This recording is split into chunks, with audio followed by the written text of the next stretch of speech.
बार बार सीमा पर तनाव के बीच चीन से आयात कम करने के दबाव के बावजूद हमारे और चीन के बीच व्यापार लगातार रिकॉर्ड स्तर पर जा रहा है। आज इसी मुद्दे पर बात करते हैं।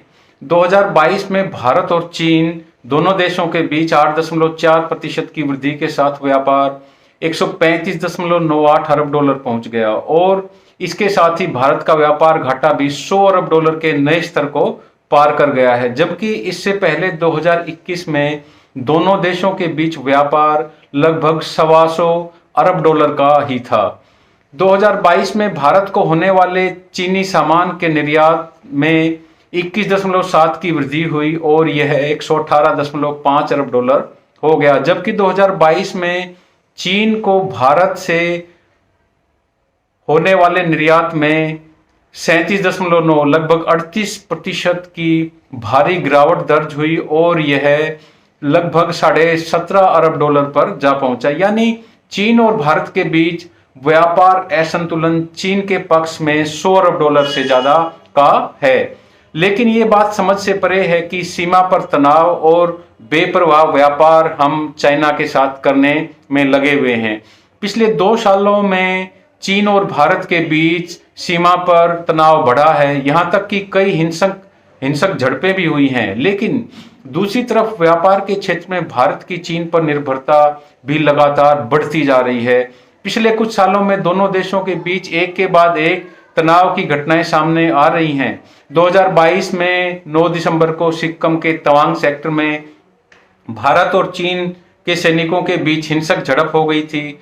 गलवान से पहले दोनों देश डोकलाम में करीब 2.5 महीने तक दोनों देशों की सेनाएं आमने सामने रहीं।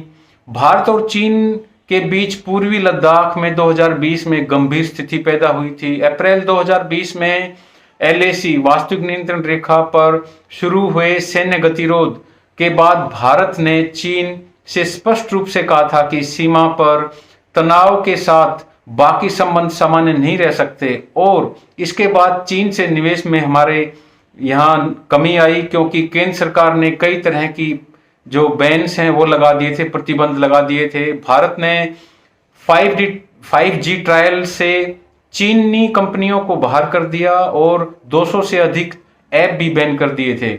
वहीं अगर आंकड़ों को देखें तो पता चलता है कि गलवान के बाद भी भारत का जो आयात है चाइना से वो बढ़ता चला गया और अब भारत का व्यापार घाटा रिकॉर्ड स्तर पर है। व्यापार घाटा अब 101 अरब डॉलर के रिकॉर्ड स्तर को पार कर गया है, जबकि 2021 में यह आंकड़ा 70 अरब डॉलर से भी कम था। ऐसा पहली बार हुआ है कि भारत का व्यापार घाटा 100 अरब डॉलर पहुंचा है, जिसे भारत लगातार कम करने की कोशिश करता रहा है। लेकिन व्यापार बढ़ने के साथ व्यापार घाटे का बढ़ना भी जारी रहा। 2020 के मुकाबले 2021 में दोनों देशों के बीच व्यापार में 43% से भी अधिक की बढ़ोतरी हुई थी। ये आंकड़े उस घटना के बाद के हैं जब मई 2020 में पूर्वी लद्दाख में दोनों देशों की सेनाएं आमने सामने आ गई थी और तनाव उस समय क्लाइमैक्स पर था, चरम पर था। पिछले 1 दशक में दोनों देशों के बीच बायलैटरल ट्रेड यानी द्विपक्षीय व्यापार ने हर साल नए रिकॉर्ड कायम किए हैं। उदाहरण के लिए साल 2015 से 2021 के बीच भारत और चीन के बीच द्विपक्षीय व्यापार में करीब 75% का इजाफा हुआ है और वार्षिक विकास दर यदि हम देखें तो व्यापार में औसतन हर साल लगभग 12.5% की वृद्धि देखी गई है।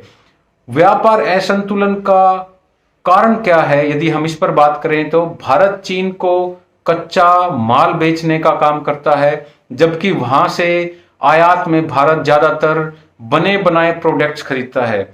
चीन से भारत इलेक्ट्रिकल और मैकेनिकल मशीनरी के अलावा कई तरह के केमिकल खरीदता है। ये केमिकल भारत के फार्मा इंडस्ट्री के लिए बेहद महत्वपूर्ण है।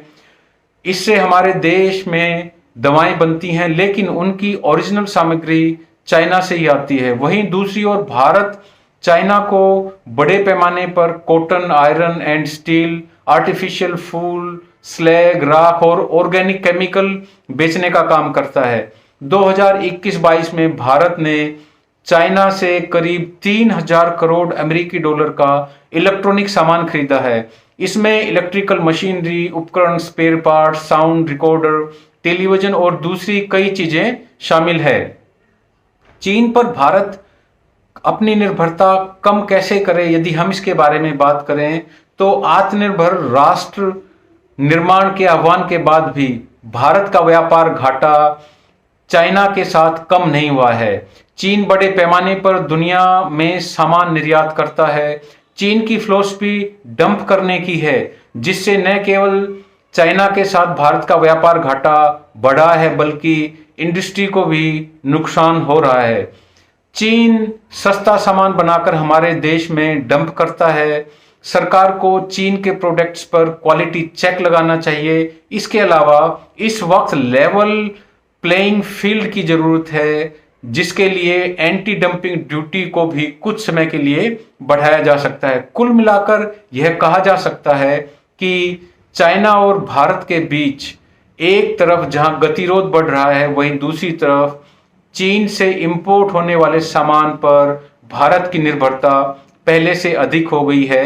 वैसे सच तो यह है कि सीमा पर चीन का मुकाबला करना जितना कठिन है, उससे ज्यादा कठिन घरेलू बाजार में चाइनीज सामान से लड़ाई है।